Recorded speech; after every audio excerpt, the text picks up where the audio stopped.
Hi mga buddy, kumusta? So karon mga buddy, nalang ko ihatag na tips para sa mga nag-vlog, labi na katong nagsugod pa lang o katong pasuguray pa lang. Tagan ta mo tips mga buddy para sa pag-upload o kanang inyong mga reels. So tagan ta mo para mainganin niyo ang reels. Tudluan ta mo karon mga buddy kung unsaon mga buddy no. So una mga buddy, pag-post niyo reels mga buddy, dapat i-share po niyo sa inyong story.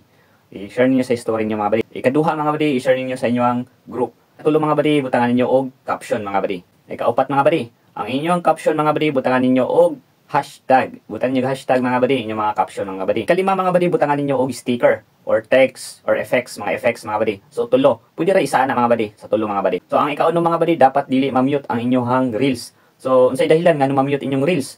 Kana nagakuha mo og na mga music na copyright.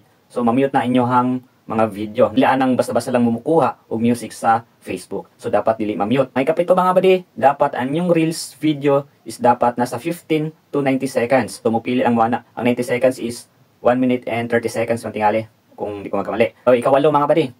Ang ikawalo mga buddy, dapat ang inyong resolution sa inyong mga video dili siya mubaba og 720 mga buddy. So mao lang to mga buddy unta sa mga baguhan o sa mga padulong pa mga reels. Kani sundugan ninyo na ako mga tips mga buddy. So mao lang to mga buddy, unta namoy na tun-an labi na sa mga baguhan. Unya keep it up og padayon. Sheesh.